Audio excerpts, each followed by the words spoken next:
আচ্ছা, আমি আজকে একটা জায়গায় এসেছি, সরিষা ক্ষেত বলে কথা, সেখানে কিন্তু আমি এসে দেখে এত কষ্ট করে এত দূর থেকে আসলাম, কিন্তু কোথাও আমি সরিষা ক্ষেত পাচ্ছি না। দেখেন তো সবাই, আপনারা পান কিনা? এই যে আমি খুঁজতেই আছি কিন্তু কোথাও সরিষা ক্ষেত পাচ্ছি না। সরিষা ক্ষেত কোথায়? আমি কিছু বুঝতে পারতেছি না কোথায়। আমি দেখতে পাচ্ছি সূর্যটাকে। সূর্য মামা, ও আচ্ছা, আমি পেয়ে গেছি। ওই হলো সরিষা ক্ষেত। অনেক দূরে, এখনো আমার ওখানে যেতে হবে হেঁটে হেঁটে। যেহেতু আমি রিক্সা ছেড়ে দিয়েছি, আপনারা এত দূর থেকে দেখতে পাচ্ছেন কিনা আমি জানি না, কিন্তু ওইখানে যেতে হবে। আমি অবশ্যই অলরেডি দেখে হ্যালো গাইস, আজ আমি আপনাদের জন্য ভিডিও বানাবো বলো আজকে আমি কোথায় চলে এসেছি। সবাই দেখেন তো, অনেক সুন্দর একটা জায়গা। আপনারা বলতে পারেন আমি কোথায় এসেছি? আমি আজ এসেছি সরিষা খেতে। আপনাদের সুন্দর সুন্দর ভিডিও উপহার দেবো বলে আমি সরিষা ক্ষেতের উদ্দেশ্যে এসে পড়েছি। আর সেটা কোথায় আপনারা কি জানেন? বরিশালের ভিতরে এত সুন্দর একটা জায়গা আমি খুঁজে পাবো বুঝতেও পারিনি। অবশ্য আমি এখনো সরাসরি সরিষা ক্ষেতে পৌঁছাই নেই। আমি সামনে যেগুলো আছে সেগুলোর ভিতর দিয়ে হাসছি আর আপনাদের জন্য ভিডিও করছি।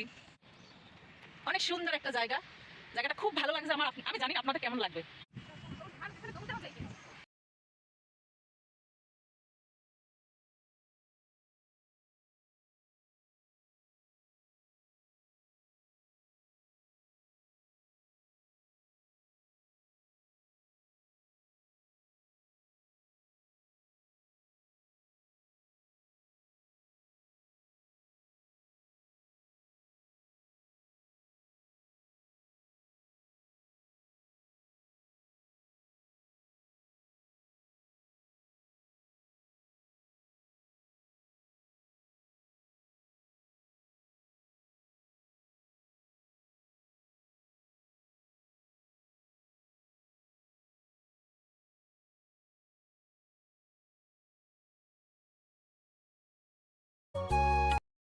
টাটা, সরিষা ক্ষেত, বাই বাই, বিদায় এবার।